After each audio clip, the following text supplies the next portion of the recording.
சொரக்காய் புளிக்குழம்பு பண்ணுறதுக்கு சொரக்காயை தோல் சீவிட்டு உள்ளே இருக்க விதையெல்லாம் எடுத்துட்டு இந்த மாதிரி சின்னதாக கட் பண்ணியிருக்கேன். ரொம்ப குட்டியாக இல்லை, ஓரளவுக்கு சாப்பிட்ற மாதிரி கட் பண்ணியிருக்கேன்.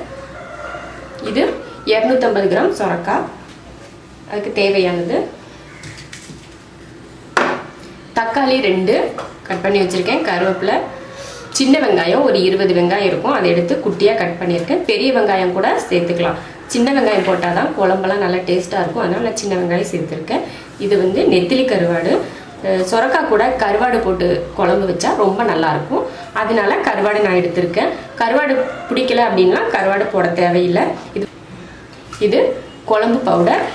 இது கடையில் வாங்கினா குழம்பு பவுடர் தான், ஆச்சி குழம்பு தூள். இது 3 ஸ்பூன் எடுத்திருக்கேன்.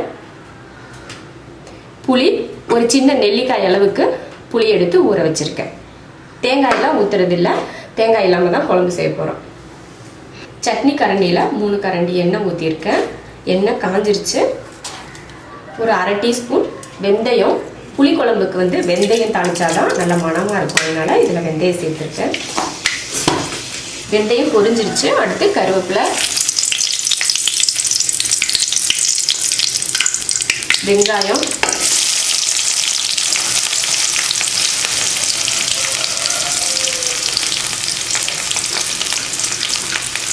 வெங்காயத்தை நல்ல ப்ரௌனாக வதக்கிக்கலாம், இல்லைன்னா இனிப்பாக இருக்கும் குழம்பு சாப்பிடணும், அதனால் நல்லா வதக்கிக்கலாம். வெங்காயம் இந்த அளவுக்கு நல்லா ப்ரௌனாக வதங்கணும், அப்போ தான் நல்லாயிருக்கும். இப்போ வதங்கிடுச்சு. இதில் நம்ம சொரக்காயை சேர்த்துடலாம். சொரக்காய் போட்டாச்சு. சொரக்காய் கூடவே தக்காளியும் சேர்த்துடணும்.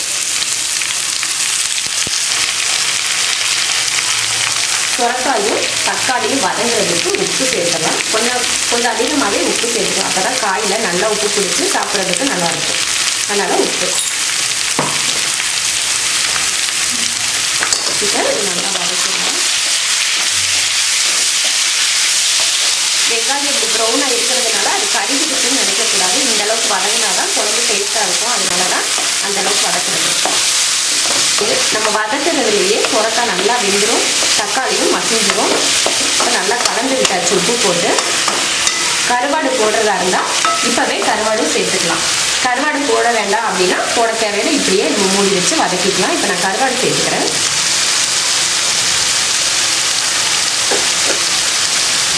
அதுவும் கலந்துக்கலாம்.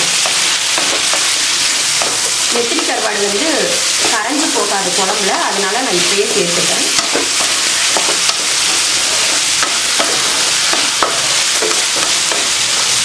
இப்போ அடுப்பை சிம்மில் வச்சு மூடி வச்சிடலாம். அப்பப்போ எடுத்து நல்லா கிளறி விட்டு மூடி வச்சுக்கலாம். தக்காளியிலையும் தண்ணி வரும், சொரக்காயிலையும் தண்ணி விட்டு வேகும், அதனால அடுப்பை சிம்மில் வச்சு மூடி வச்சிடலாம்.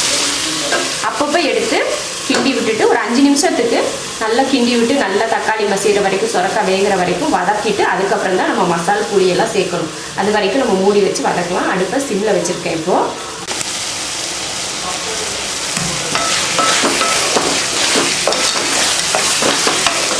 சொரக்காய், கருவாடு, தக்காளி 3 ஓரளவுக்கு நல்லா வதங்கிடுச்சு. தக்காளி இன்னும் கொஞ்சம் வதங்கட்டும். சொரக்காயை அப்படியே போட்டு குழம்பு வைக்கிறப்போ நம்ம சாப்பிட்றப்போ அந்த சொரக்காய் ஒரு மாதிரி சப்புன்னு இருக்கும், ஒரு டேஸ்ட்டே இல்லாமல்.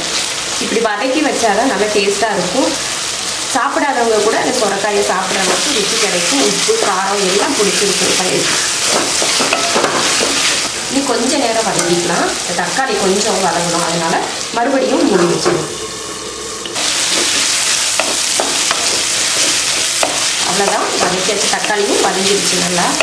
அடுத்து குழம்பு தூள் சேர்த்துவோம். இது கடையில் வாங்கின குழம்பு தூள் தான், 3 ஸ்பூன் குழம்பு தூள்.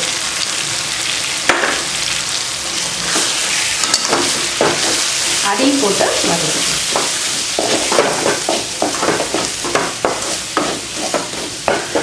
இப்படியெல்லாம் இப்படி மசால் பொடியை போட்டு வதக்கினா காரமும் சேர்ந்துடும் காயில்.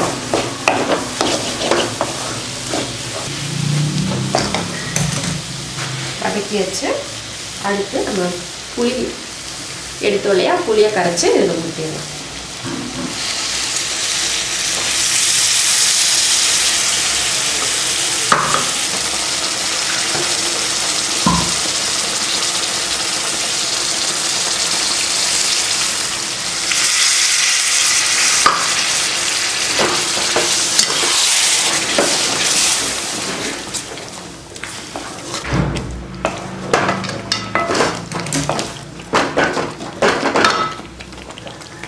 குழம்புக்கு தண்ணி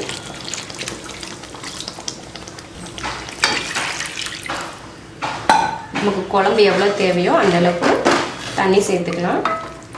காய் வதக்கிறதுக்கு உப்பு போட்டிருந்தோம், அது கொஞ்சம் பத்தலை, அதனால இப்போ கொஞ்சம் உப்பு சேர்த்துக்கிறேன்.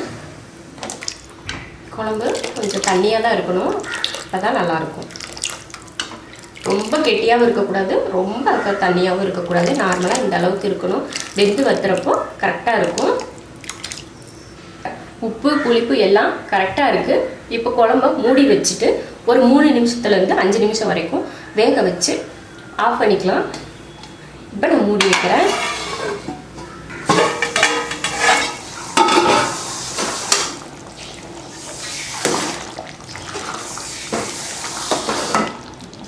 அவ்வளோதான், சுரக்காய் குழம்பு ரெடி ஆயிடுச்சு. காய் நல்லா வெந்திருக்கு, காயில் உப்பு புளி காரெல்லாம் நல்லா ஏறி இருக்கு. சாப்பாட்டை ஊற்றி சாப்பிட்றதுக்கு சூப்பராக இருக்கும்.